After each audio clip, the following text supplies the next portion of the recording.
Hello दोस्तों, स्वागत है आपका अपने यूट्यूब चैनल गोयल मैट्रिक्स पर। चैनल पर पहली बार आए हैं, सब्सक्राइब कर लीजिएगा, साथ ही बेल आइकन को प्रेस जरूर करिएगा जिससे नोटिफिकेशन आपके पास समय से पहुंच जाए। तो आज की जो वीडियो है इसमें आपके क्वेश्चंस नहीं हैं, आज रहेंगे आपके थ्योरम्स, यानी कि जो जो इम्पोर्टेंट थ्योरम हैं जिनसे क्वेश्चंस पूछे गए हैं, डायरेक्ट आपके स्टेटमेंट पूछ लिए जाते हैं, तो ऐसी थ्योरम मैंने यहाँ पर रखी है जो कि आपके DSSB TGT मैथ्स के लिए बहुत ज्यादा जरूरी है। तो 50 थ्योरम आज रहने वाली हैं, जो आपकी बच जाएंगी वो आपकी नेक्स्ट वीडियो में करा दी जाएंगी। तो आज की जो थ्योरम है इनको आप देख लीजिएगा, मैं थोड़ा साइड में हो जाऊंगी जिससे आपको थ्योरम अच्छे से दिख जाए। एंड इनके जो लाइन है आप इनको अच्छे से पढ़ लीजिएगा, यहाँ से आपसे डायरेक्टली डेफिनेशंस पूछी जाती हैं। तो चलिए फिर स्टार्ट कर देते हैं। इसके लिए आपको वीडियो को ज्यादा से ज्यादा लाइक कमेंट शेयर करना पड़ेगा। तो चलिए फिर करते हैं स्टार्ट। तो यहाँ पर आप देखेंगे तो आपके सामने ये थ्योरम्स है। तो यहाँ से स्टार्ट होता है आपका, और सबसे ज्यादा आपको ही पता है DSSB में थ्योरम बेस्ड क्वेश्चन ही पूछे जाते हैं और डायरेक्टली थ्योरम्स ही पूछी जाती हैं। इस वजह से मैं आपको आज टॉप 50 ये आपको थ्योरम्स करा रही हूँ। तो फर्स्ट है आपके सामने, यदि आप देखें तो मोनोटोनिक कन्वर्स थ्योरम, ठीक है। तो यहाँ से या तो आपसे क्वेश्चन पूछा जाता है या फिर आपसे थ्योरम का नाम पूछ लिया जाता है, ठीक है। या तो आपको जैसे ये लाइन्स लिखी हुई डेफिनेशन लिख देंगे, देन इसका नाम पूछ लेंगे, या फिर नाम ना पूछकर जैसे बीच में आपको ये लाइन दे रखी है, if a sequence of real number is both monotonic and bounded then it converges, ठीक है। आपको यहाँ तक लाइन दे दी जाएगी, देन जो लास्ट वाली है देन इट इज कन्वर्स, ये आपको ऑप्शंस में लिखा मिल जाएगा। तो ये इस तरीके से यहाँ से आपसे क्वेश्चंस पूछे जाने वाले हैं। तो फिलहाल आप इनको देख लीजिएगा एंड नेक्स्ट वीडियो में इससे रिलेटेड मैं क्वेश्चंस भी लेकर आऊंगी। तो फिलहाल आपके सामने है monotonic converse theorem, convergence theorem. If a sequence of real number is both monotonic, यानी कि रियल नंबर जो सीक्वेंस में रियल नंबर है कैसे है, मोनोटोनिक, यानी कि नॉन डिक्रीजिंग और non increasing and bounded, then it converges, यानी कि वो आपके मोनोटोन है एंड बाउंडेड है, देन आपका ये कैसा होगा, कन्वर्स होगा। ये बात आपको याद रखनी है। इसके बाद नेक्स्ट है वॉल-जेनो-वेयरस्ट्रैस थ्योरम। यहाँ से भी क्वेश्चंस काफी देखने के लिए मिले थे, डायरेक्टली आप इसको देख लीजिएगा। Statement, every bounded sequence in Rn has a convergent subsequence. This is a foundational result for compactness and convergence. तो यहाँ से आपको आधी लाइन तो क्वेश्चन मिल जाती है, आधी ऑप्शन में। इस तरीके से आपसे पूछे जा सकते हैं, या फिर आपसे डायरेक्टली नेम पूछा जाता है, या फिर आपको नेम दिया जा सकता है, देन उसके बाद ऑप्शन में इसकी डेफिनेशन। तो ये बात आपको याद रखनी है। नेक्स्ट है हैन-वोरेल थ्योरम, यहाँ से भी क्वेश्चन पूछा जाता है, तो इसको भी आप देख लीजिएगा। देन इसके बाद आगे देखें तो 4, 5, 6 ये आपके सामने कॉची कन्वर्जेंस क्राइटेरियन। नेक्स्ट है इंटरमीडिएट वैल्यू थ्योरम, नेक्स्ट है एक्सट्रीम वैल्यू थ्योरम। तो इन तीन थ्योरम को यदि आप देखेंगे तो आपको 4 में दे रखा है, अ sequence of real number is convergent if and only if it is a Cauchy sequence, यानी कि एक सीक्वेंस रियल नंबर का कैसा है, आपका कन्वर्जेंट है। कन्वर्जेंट कब होगा, जब आपका वो कैसा होगा, कॉची सीक्वेंस होगा। तो ये बात आपको याद रखनी है, छोटे छोटे पॉइंट्स आपको यहाँ से याद रखने हैं। ये वीडियो आपके लिए एक बूस्टर की तरह काम करने वाली है। तो ये पॉइंट आप इसमें जो एक एक पॉइंट लिखा हुआ है उसको आप ध्यान से पढ़िएगा। नेक्स्ट इसके बाद देखेंगे इंटरमीडिएट वैल्यू थ्योरम। तो ये होती है आपकी अ continuous function on a closed end bounded interval must attain a maximum and minimum value. देखिए क्वेश्चन ऐसे पूछा जा सकता है, अ continuous function on a closed end bounded interval must, इसके बाद आपको ऑप्शन में मिलेगा लिखा हुआ must attain a maximum and a minimum value, या फिर पूरा स्टेटमेंट दे देंगे और आपसे यहाँ पर नाम पूछ लेंगे इसका। तो ये बात आपको याद रखनी है। देन इसके बाद आगे है आपके सामने वायरस्ट्रैस एम टेस्ट। तो यहाँ से क्वेश्चन खैर नहीं आया अभी तक DSSB में, बट हो सकता है इस बार पूछ लिया जाए क्योंकि आपके सिलेबस में है। तो एक बार आप इसको भी देख लीजिएगा, a criterion for the uniform convergence of a series of a function. तो ये बात आप किसकी याद रख लीजिएगा। नेक्स्ट है रीमान क्राइटेरियन फॉर इंटीग्रेबिलिटी, इसके बारे में पढ़ लीजिएगा। नेक्स्ट है फंडामेंटल थ्योरम ऑफ कैलकुलस, यहाँ से क्वेश्चंस पूछे जा सकते हैं फंडामेंटल थ्योरम से, तो ये भी आप इसको देख लीजिएगा। देन इसके बाद आगे बढ़ेंगे तो नेक्स्ट है टेलर थ्योरम। सबसे ज्यादा यहाँ से क्वेश्चंस पूछे जाते हैं, टेलर थ्योरम, टेलर सीरीज। तो यहाँ से क्वेश्चंस पूछे जाएंगे, इनके बारे में डिटेल में पढ़िएगा। तो यहाँ से मेन पॉइंट आप यहाँ पर याद कर लीजिएगा। नेक्स्ट 11 डीनीज थ्योरम, इससे अभी तक क्वेश्चंस आया नहीं है बट आ सकता है, चांसेस हैं, इसलिए आप इसको देखिएगा।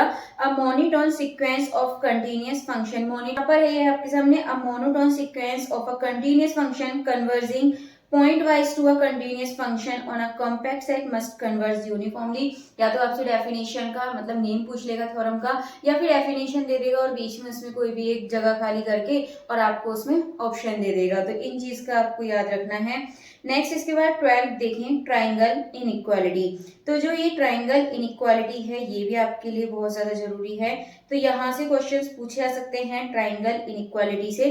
तो ये आपका मैट्रिक स्पेस का है और इसकी जो मैट्रिक स्पेस की जो 4 प्रॉपर्टी होती है उनके भी आप नाम याद कर लीजिएगा। तो फिलहाल ये थ्योरम है triangle inequality, the fundamental axioms of matric space. तो ये तो आपने पढ़ा होगा और आपको याद भी होगा। देन इसके बाद है ये आपका 13 है कंस्ट्रक्शन मैपिंग प्रिंसिपल, इसको भी आप देख लीजिएगा। नेक्स्ट इसके बाद 14 है completeness of a matric space. यहाँ से क्वेश्चन आपसे पूछा जा सकता है, यहाँ पे आपको ये लाइन दे देगा और इसके बीच में आपसे पूछ लेगा कि यहाँ पे क्या होता है, तो ये आप इसको अच्छे से पढ़िएगा। 15 है आपके सामने compactness in metric space, a subset of a metric space is compact if every open cover has a finite sub cover। Last time आपको यहाँ से क्वेश्चन देखने के लिए मिला था, तो चांसेस है इस तरह के क्वेश्चंस आपको देखने के लिए जरूर मिलेंगे। नेक्स्ट है इक्विवेलेंस ऑफ कॉम्पैक्टनेस डेफिनेशंस। तो ये in metric space the properties of being compact, sequentially compact and completely and totally bounded are equivalent. तो इसकी डेफिनेशन है, इसको भी आप एक बार देख लीजिए। इसके बाद आगे चलते हैं। तो नेक्स्ट है आपके सामने लैग्रांज थ्योरम।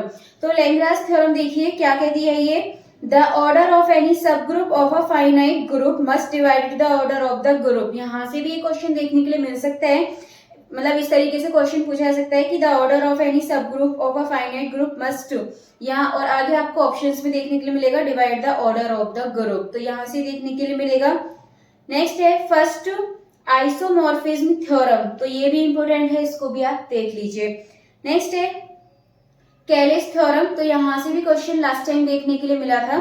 ये आपका every group is isomorphic to a subgroup of a symmetric group. तो इसकी जो डेफिनेशन है डायरेक्टली आप इसको पढ़ लीजिएगा, आप इसको नोटबुक में भी सभी को आप शॉर्ट में लिख सकते हैं खुद से। नेक्स्ट है इसके बाद 20 fundamental theorem of finitely generated abelian group. तो ये थी आपकी every finitely generated abelian group can be express as a direct sum of cyclic group. इसके बाद आगे बढ़े तो नेक्स्ट है आपका यहाँ पर साइलोस थ्योरम। साइलोस थ्योरम देखिए क्या है, a set of theorem providing detailed information about the structure and number of silo p subgroup in a finite group। यहाँ से भी डायरेक्ट स्टेटमेंट आपको आपके एग्जाम में देखने के लिए मिल सकता है, तो इसको भी आप जरूर करिएगा। देन इसके बाद आगे चलें तो नेक्स्ट है आपका, और ये रिंग थ्योरी से रिलेटेड है, कैले हैमिल्टन थ्योरम। तो ये आपका every square matrix satisfy it's on characteristic polynomial. तो इसके डेफिनेशन को आप याद कर लीजिएगा, आपको इस तरीके से क्वेश्चन देखने के लिए मिल सकता है कि एवरी स्क्वायर मैट्रिक्स सेटिस्फाइड्स ऑन, इसके बाद कैरेक्टरिस्टिक पॉलिनोमियल। तो यहाँ से देखने के लिए मिल सकता है। नेक्स्ट 23, ये तो आपको अच्छे से पता होगा, rank minus nullity theorem, rank nullity theorem for a linear transformation आपको दे रखा है, तो ये तो मैंने आपको बताया, इसके बारे में आप देख लीजिए। नेक्स्ट है इसके बाद स्पेक्ट्रल थ्योरम। तो ये होती है आपकी asymmetric matrix can be diagonalisable by an orthogonal matrix and its eigen values are real। तो यहाँ से आपको देखने के लिए मिलेगा क्वेश्चन। नेक्स्ट है 25 इन्वर्टिबल मैट्रिक्स थ्योरम। तो ये आपका इन्वर्टिबल मैट्रिक्स थ्योरम, ये क्या होती है, collection of equivalent conditions for a square matrix to be invertible. यानी कि इक्विवेलेंट कंडीशंस होती है उसका कलेक्शन एक स्क्वायर मैट्रिक्स के लिए कैसे होगा आपका, इन्वर्टिबल। तो ये आप इसको याद रखिएगा। नेक्स्ट इसके बाद 26, तो 26 है आपके सामने dimension theorem for vector space. तो यहाँ से भी देखने के लिए मिल सकता है डायमेंशन से रिलेटेड। तो ये होता है any two basis of a vector space have the same number of vector. Then इसके बाद आगे बढ़े तो ये फर्स्ट आइसोमॉर्फिज्म थ्योरम। तो ये आपके रिंग के लिए है, आप डायरेक्टली याद कर लीजिएगा r अपॉन कर्नल फाई, और ये होता है आपका इक्वल में, तो देख लीजिएगा 27 को। इसके बाद 28 है आपके सामने फंडामेंटल थ्योरम ऑफ अर्थमेटिक। जो पहले वाली थी वो अलग थी और ये आपकी अर्थमेटिक में है। Every integer greater than 1 has a unique prime factorisation. यानी कि सभी ऐसे इंटीजर जो कि आपके कैसे होते हैं, ग्रेटर देन 1 यानी कि 1 से बड़े हैं, उनके पास एक ना एक यूनिक प्राइम फैक्टराइजेशन जरूर होता है। देन इसके बाद नेक्स्ट है आपका 29, ये आपको ज्यादा देखने के लिए नहीं मिली, मतलब अभी तक आपको एग्जाम में देखने के लिए नहीं मिली है, बट इस सिलेबस के हिसाब से आ सकती है, तो आप इसको देख लीजिएगा। तो ये आपके सामने है, तो देखने के लिए मिल सकता है यहाँ से भी क्वेश्चन। आगे बढ़े तो नेक्स्ट है आपके सामने 30 है ग्राम स्मिथ प्रोसेस। तो यहाँ से भी क्वेश्चन आपको देखने के लिए मिल सकता है। An algorithm for constructing an orthogonal basis from a set of linearly independent vector. तो यहाँ पर आपको हाफ क्वेश्चन और इसका आंसर जो मतलब लास्ट में डेफिनेशन में आपको ऑप्शन में देखने के लिए मिल जाएगा। इसके बाद आगे बढ़े तो 31 है फंडामेंटल थ्योरम ऑफ एल्जेब्रिक, यानी कि एल्जेब्रा में जो फंडामेंटल थ्योरम होती है उसके बारे में है ये। तो ये every non constant polynomial with complex coefficient has at least one complex root, यानी कि ये कहता है कि एवरी नॉन कांस्टेंट पॉलिनोमियल, यानी कि नॉन कांस्टेंट पॉलिनोमियल है कॉम्प्लेक्स कोएफिशिएंट के साथ, तो उसमें एक ना एक आपका कॉम्प्लेक्स रूट जरूर होगा। लास्ट टाइम ऐसा क्वेश्चन आपसे पूछा गया था यहाँ से। तो आप देखेंगे डायरेक्ट रिजल्ट में जितने भी क्वेश्चंस थे आप इनको मतलब इन्हीं थ्योरम में से आपको ये देखने के लिए मिल रहे हैं। इसके बाद यदि आगे देखें तो ये आपका Cauchy's integral theorem, the line integral of a holomorphic function of a over close loop in a simply connected domain is zero, यहाँ से भी बन सकता है क्वेश्चन। कॉचीज इंटीग्रल फॉर्मूला ये भी देख लीजिए। नेक्स्ट है इसके बाद आपका 34 से देखें तो रेजिड्यू थ्योरम यहाँ से क्वेश्चन बन सकता है। A powerful tool for evaluating complex counter integral using the residue of a function। इसके बाद नेक्स्ट है ल्यूवेलिस थ्योरम, यहाँ से भी बन सकता है आपका क्वेश्चन, इंपोर्टेंट है, लास्ट टाइम इसका भी जिक्र था आपके एग्जाम में। तो ये आपका bounded entire function must be constant, यानी कि जो बाउंडेड एंटायर फंक्शन होता है वो कैसा होना चाहिए, कांस्टेंट होना चाहिए।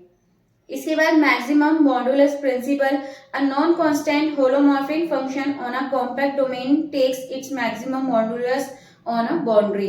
इसके बाद आगे बढ़ते हैं 37 मोरेलास थ्योरम, ये भी इंपोर्टेंट है, आपके लिए क्वेश्चन पूछा नहीं गया था बट पूछा जा सकता है, नाम नहीं तो स्टेटमेंट में से आपको देखने के लिए मिल सकता है। तो ये है आपके सामने the converse of Cauchy's integral theorem, if a continuous function has a zero integral over all close loops it is holomorphic. तो ये बात भी आपको याद रखनी है। नेक्स्ट है 38, तो 38 है Cauchy Riemann equations.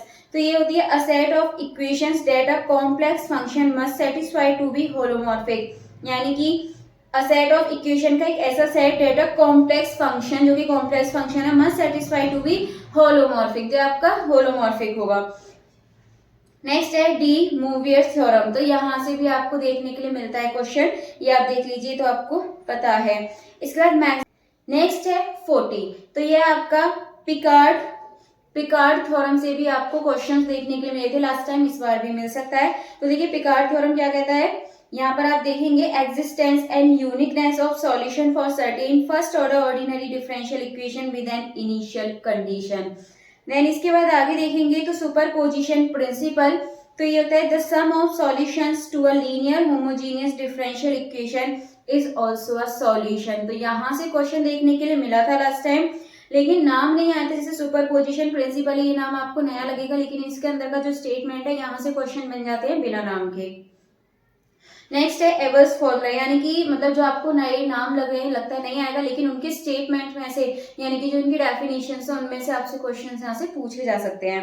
Provide a way to compute the Wronskian of solution to a homogeneous linear differential equation.